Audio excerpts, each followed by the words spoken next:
ప్రపంచవ్యాప్తంగా క్రైస్తవులు జరుపుకునే అతిపెద్ద పండుగల్లో ఈస్టర్ ఒకటి మనందరికీ తెలుసు.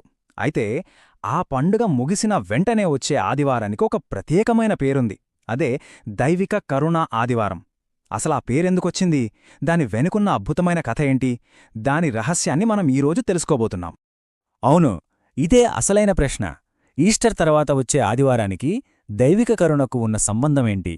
ఇది తరతరాలుగా వస్తున్న ఒక సంప్రదాయమా, లేక దీని వెనుక ఏదైనా బలమైన దైవిక కారణముందా? పదండి, ఈ ప్రశ్నలకు సమాధానాలు వెతుకుదాం. ఈ మొత్తం రహస్యానికి సమాధానం ఆశ్చర్యంగా ఒక సాధారణ, పెద్దగా చదువుకోని పోలిష్ సన్యాసిని జీవితంలో దాగియుంది. ఆమె పేరే పునీత ఫౌస్టీనా. దేవుడు తన అపారమైన కరుణ సందేశాన్ని ప్రపంచానికి అందించడానికి ఎంచుకున్న సాధనం ఆమె. ఆమె అసలు పేరు హెలీనా కొవాల్స్కా, ఒక సాధారణ అమ్మాయి. కాని దేవుని పిలుపు ఆమెను చరిత్రలో నిలిచిపోయేలా చేసింది. దేవుని కరుణకు ప్రపంచవ్యాప్త సందేశకురాలిగా ఆమె ఎలా మారిందో చూద్దాం. పోలాండ్లోని ఓ చిన్న గ్రామంలో ఒక నిరుపేద రైతు కుటుంబంలో పుట్టింది హెలీనా. కేవలం 7 ఏళ్ల వయసులోనే తన జీవితాన్నే దేవుని సేవకు అంకితం చేయాలనే బలమైన కోరిక ఆమెలో కలిగింది.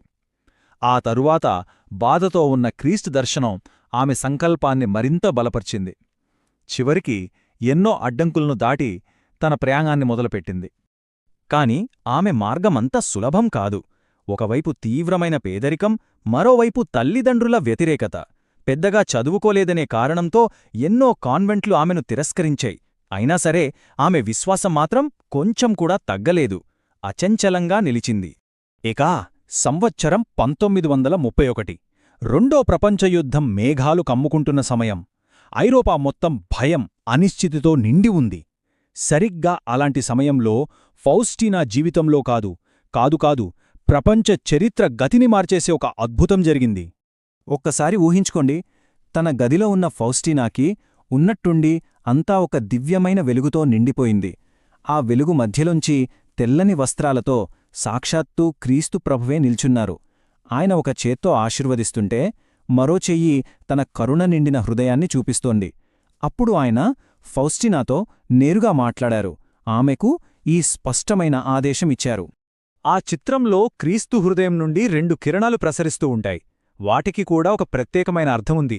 లేత కిరణం ఆత్మలను శుభ్రపరిచే పవిత్ర జలానికి ప్రతీక, ఇక ఎర్రకిరణం ఆత్మలకు కొత్త జీవాన్నిచ్చే రక్తానికి ప్రతీక.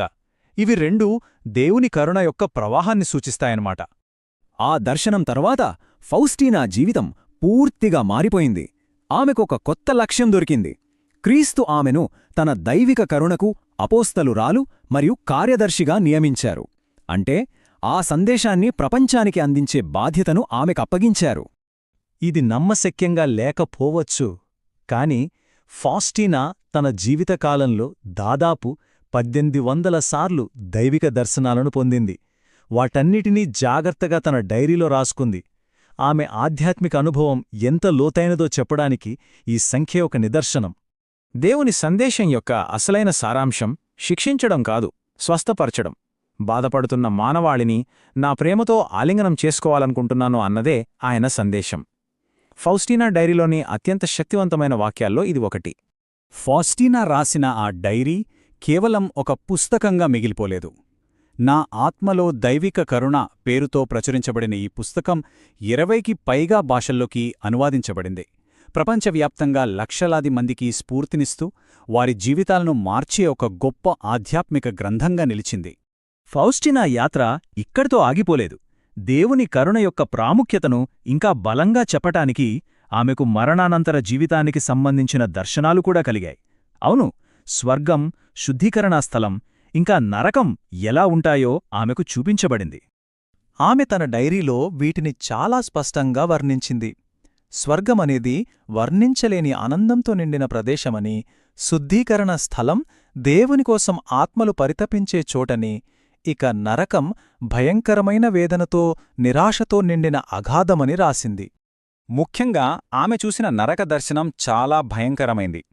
అక్కడ అన్నింటికన్నా పెద్ద శిక్ష దేవుణ్ణి శాశ్వతంగా కోల్పోవడం.